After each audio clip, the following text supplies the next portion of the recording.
నమస్తే అమ్మ. నమస్తే మీ పేరు? ప్రశాంతి. ఓకే. ఎక్కడ ఉంటారు? ఇదే ఎల్ఎన్ నగర్ బస్తీలో. ఏం చేస్తుంటారమ్మా? House wife. ఓకే. ఇప్పుడు జూబ్లీహిల్స్ నియోజకవర్గంలో రాబోయే ఉప ఎన్నికల్లో ఎవరు గెలిచే అవకాశం ఉందంటారు? ఎవరు వస్తే మీకు బాగుందంటారు?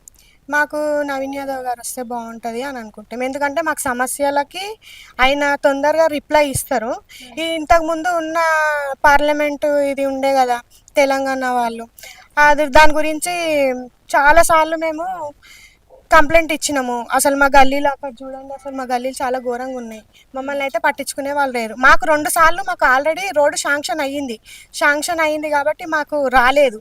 ఎందుకు రాలేదంటే మా సమస్య ఇది అని మేము చెప్పి ఫేస్బుక్లో వీడియోస్ పెట్టినందుకు మా మీద కక్ష కట్టి మాకు రోడ్లు రాకుండా చేసిర్రు వాళ్ళు. ఓకే. ఎవరికి పంపించారు మీరు ఇదంతా? మేమా కేటీఆర్ వాళ్ళకి రెస్పాండ్ అవ్వలేదు. అస్సలు అవ్వలేదు. ఎందుకంటారు అట్లా? ఎందుకంటే మేము వీడియోస్ ఇట్లా ఫొటోస్ పెట్టినందుకు ఫేస్బుక్లో పెట్టినందుకు అట్లా చేసిర్రు. మేము డైరెక్ట్ కేటీఆర్కే కంప్లైంట్ చేస్తారా అని ఆ కోపంతో ఎట్లా శాంక్షన్ అవుతుందో అని ఇట్లా చేసిర్రు. ఓకే. అంటే మీకు ఇప్పుడు పెట్టినందువల్ల రోడ్డు శాంక్షన్ చేయలేదు. ఓకే. మాకు ఆల్రెడీ శాంక్షన్ అయినట్టు వాళ్ళకి వాళ్ళు చేయించుకుంటున్నారు. మా గల్లీ వరకు వచ్చేసరికి మా దగ్గరికి మేము ఏది చెప్పినా మాకు ఈ కరెంటు పోయింది, మాకు ఇట్లా కరెంటు డ్రైనేజీలు నిండినా, ఇట్లా డ్రైనేజీలు మట్టెత్తుకపోవాలా అనే సమస్యలకు గిన వాళ్ళు ఎవ్వరు రెస్పాండ్ కారు. మేమే సొంతంగా ఫోన్లు చేసుకుంటాము, మేమే సొంతంగా అన్నీ వేసుకొని మేము పంపిస్తుంటాం అనమాట. ఓకే.